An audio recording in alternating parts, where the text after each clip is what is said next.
My name is Paul Barrow. Welcome back to Metaverse Insider. Today, as I said, we're going to jump into this. Going to talk about Solana Spaces mainly, some of what McDonald's has tried to do, and maybe kind of a little bit of what they could do, how they could do it right, and maybe where they're missing things. So we'll get into all that for you guys. I do want to thank our sponsor today, and that is games.gala.com. You guys know them as Gala. Make sure and visit. If you're looking at getting into blockchain gaming, Gala is pretty much your one-stop shop. They're doing a tremendous job with integration, and they've made three major moves, I think, this year already in January, as we record this, that really, I think, starts to address a lot of things with Gala. They've started to do the partnerships, which I think is going to be significant, both in film, music, and obviously in the gaming sector. But they've also done something around their tokenization of how they're actually utilizing Gala itself. So you can check out that. The other aspect is when you look at Gala just as a game company, I think they've really started to amp up the potential for mobile gaming. And that, I think, is going to be the real killer app for Gala this year. So make sure and check them out. Just go to games.gala.com. It does help the channel out. Let's get into it today. I want to jump over to Solana Spaces and what happened over the last few days with McDonald's. Now, this was a little bit under the radar, maybe for a reason, and I'm not quite sure. It got a little bit of traction on Twitter in general. We'll break it all down for you. So this was let's just go over here to Solana Spaces. I'll zoom in on this for you guys. They've talked to 1,000 retail execs this weekend about crypto.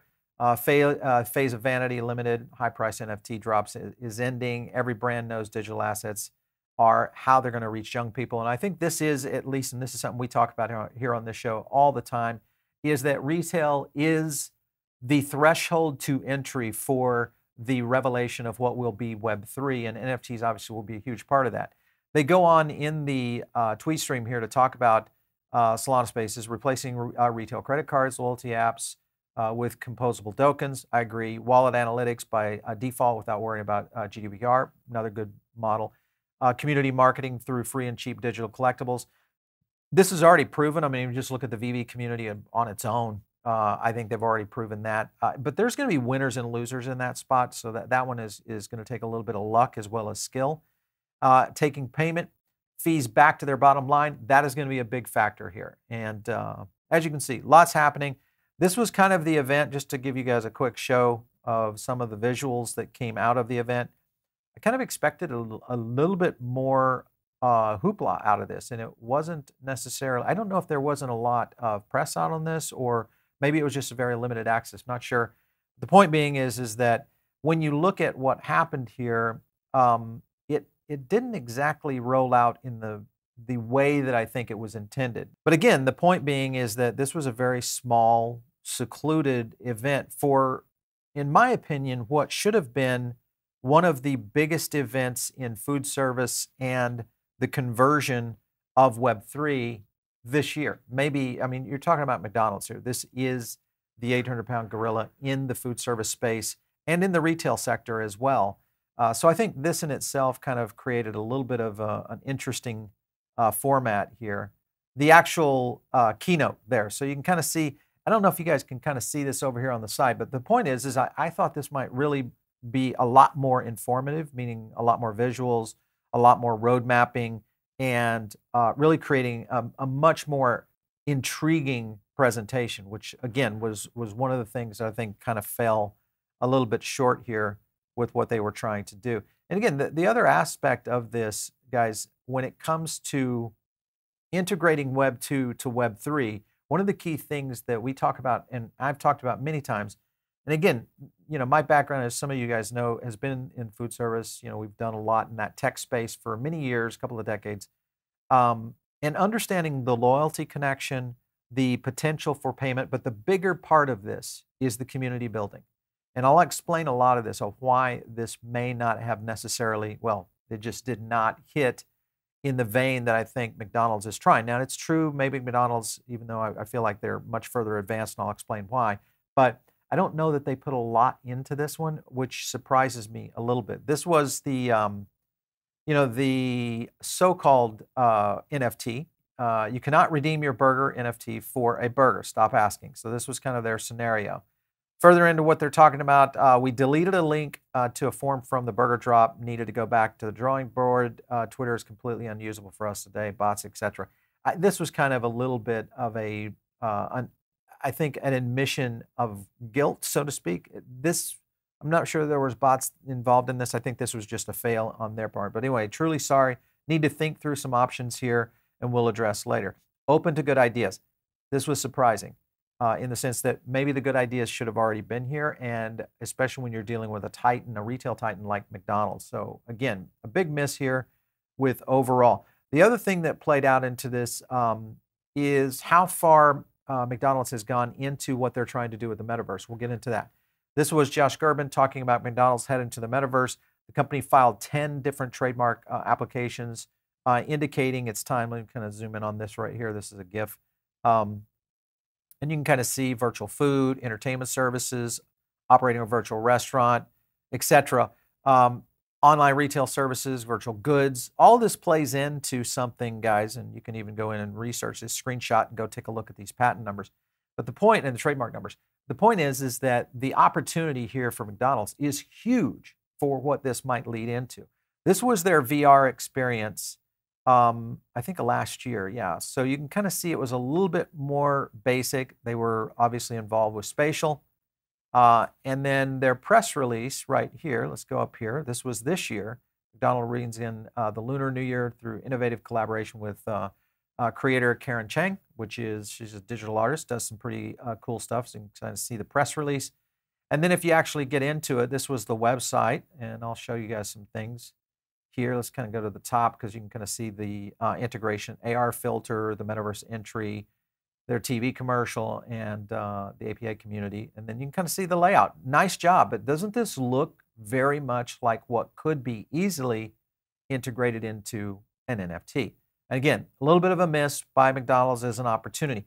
Maybe they're not necessarily ready to take this on to the next level, but I think when you get the opportunity like this, especially around something as big as what this could be in terms of an event, Lunar New Year, this is a great opportunity to kind of take the reins and start running with it. So interesting stuff around McDonald's. Remember that the one NFT that actually does exist is the McRib. So here it is, McDonald's putting it out there. I present to you the most important NFT, retweet for a chance to win. This thing absolutely exploded. Remember, this is November 1st, 2021. This goes up on OpenSea. And then boom, right there, currently setting at 100 ETH. So it's clear that the demand is there for what a brand as iconic as McDonald's is, and the opportunity for them to really kind of spread the gap here. The question is how do they deal with the demographic control that they're challenged with right now? What I mean by that is being able to not only be interesting to the Happy Meal crowd, but also be interesting to adults, and especially that tween market, which is, you know, the teens to say mid-30s. That's the market that seems to be missing for McDonald's. And this is one of the things that I think really has an opportunity to kind of blow into the next level. This is just a little bit of stuff here. Let me kind of show you here. McDonald's initially hesitated about introducing Happy Meals to all its restaurants. This is coming from the man who invented them. And this was just a quick rollout of, listen, they were kind of pushing back on the whole idea of complicated packaging. They were pushing back on, you know, it wasn't necessarily the right target audience. The point being is that this also has a little bit of lean in to the same kind of thing that could be happening with NFTs. NFTs will be the next explosion, especially around the younger audience and their use case of how NFTs will be integrated into games.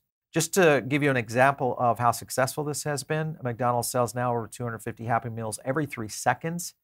The data on this is staggering. Let's right here, just kind of zoom in on that. 3.2 million ordered Happy Meals, about 14.6% of its customer ordered Happy Meals. Here was a little bit on Instagram. And these were the adult Happy Meals. They've, of course, exploded. And actually, the supply chain could not keep up with this. This was a whole successful campaign around this of trying to attach into that new demographic. And again, McDonald's knows what they need to do. It's the execution that seems to be missing here, because obviously supply chain, wouldn't they have not known if they did this the right way that that would be an absolute explosion? Now, sometimes those things are planned especially in the QSR space, which is the quick service restaurant space in the food service side, because it creates pent-up demand. It creates that PR affair that you get with the press writing about it. Just sold out, it absolutely went over the top, and that always is a good thing for a brand like McDonald's or any other brand kind of rolling out. But you can kind of see the adult Happy Meals. Now these things are almost like NFTs in essence, and look at the craziness that these are bringing on eBay. And again, it was basically because there's such a limited quantity, such a limited supply of them being able to do this. Imagine if they roll into the NFT space with something as dynamic that becomes no supply chain problem. And it's all about creativity and execution on the backside from a digital perspective. So big one for sure. Now, where is the misgivings for McDonald's, and why have they not been able to kind of leap into this next level? Here's from Restaurant News, Nation Restaurant News, probably one of the biggest publications out there. New traffic data suggests McDonald's plant flea market collaboration is the chain's most successful to date. And again, this was traffic analytics coming in for the chain was up by 37%. This was on October 3rd. So huge opportunity here. Again, goes back to the whole point of when you have these kind of events that you can package around a community that has such a retail notoriety, the opportunity here to take this to the next level, in my opinion, McDonald's has, I don't know that they've missed the boat here, but my point is I feel like they're a little bit behind now because they started this a few years ago. It's not necessarily something they shouldn't already be up and doing now. Look at their just their merch. I mean, all this stuff is sold out. This, again, coming back in from the adult Happy Meals, but everything's sold out. So clearly, there's a demand here. And I think that's the thing, because if there is a demand starting to develop around these digital assets, collectibles, clearly with merch, the tie-in to what's happening with Happy Meals, the overall community opportunity, but yet at the same time, not necessarily winning the loyalty crowd, it just seems like, again, for McDonald's, great position. The question is, can they execute on it? Here's happymeal.com. This, again, is trying to integrate in the visualization of gamification for the younger crowd. The only problem is that they're utilizing, as we scan down in here, I mean, come on, guys, really? This is not where our kids are now. And downloadable color sheets, things of this nature is just not there.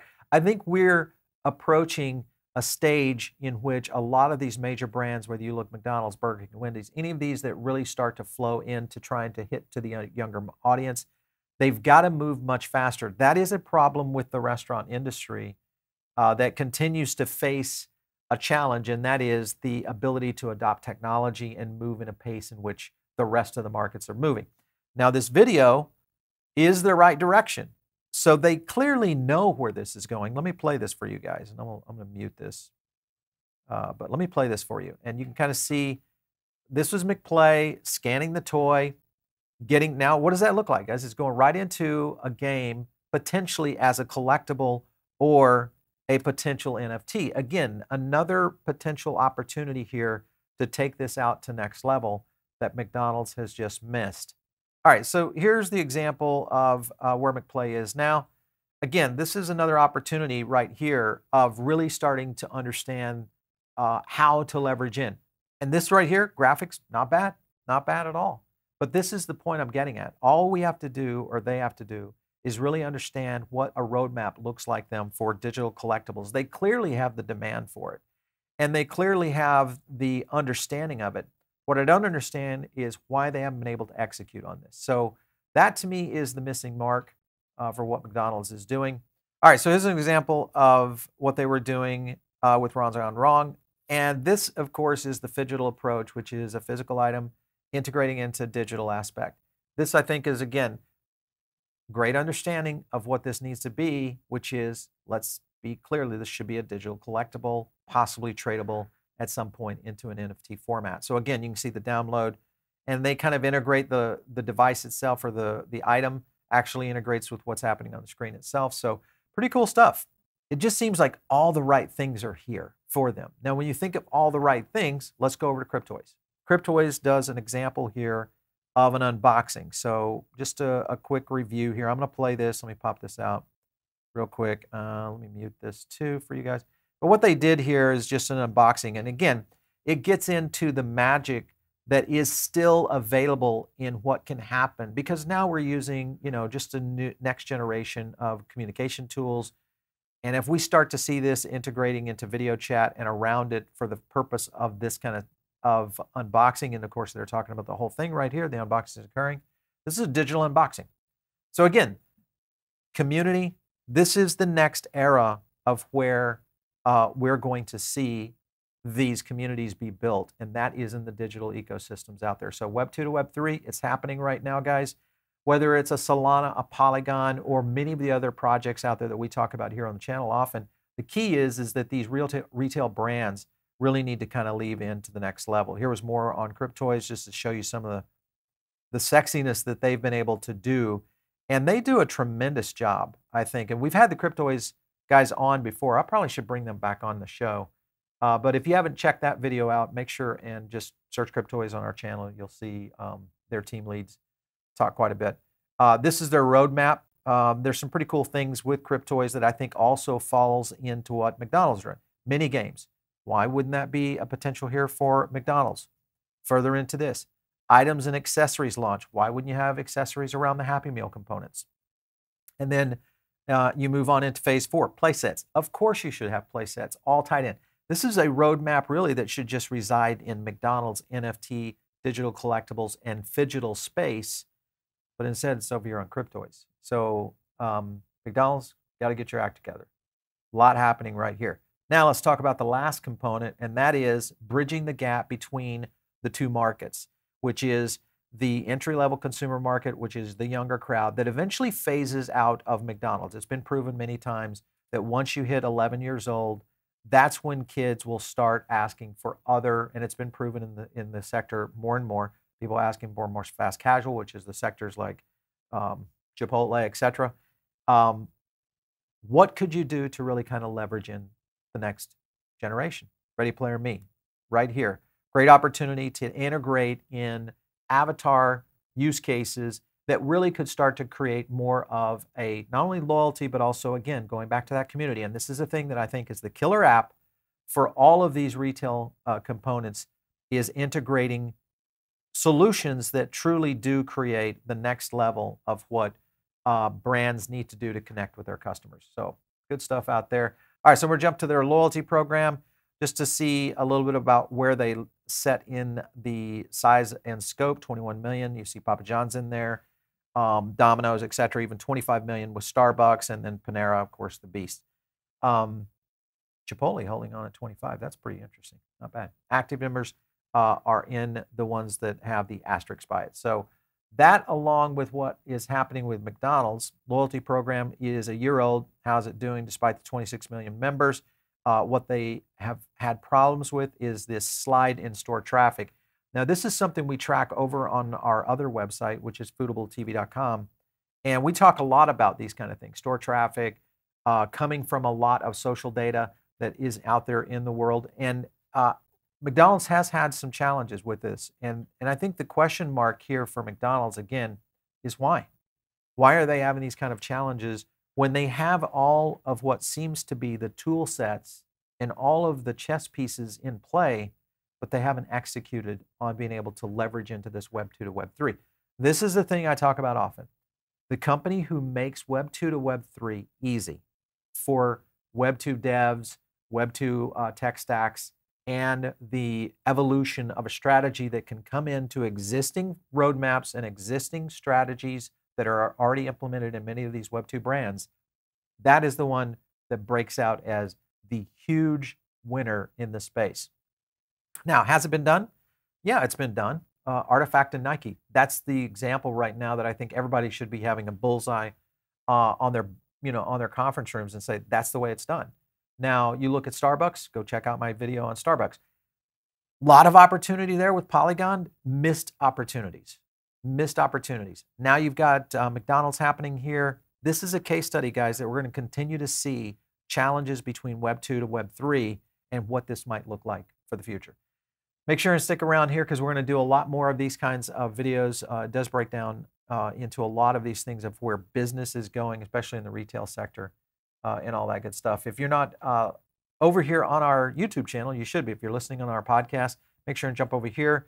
You catch a lot of this when we do these deep dives, which gives you a little bit more visual aid across everything that we're trying to explain here.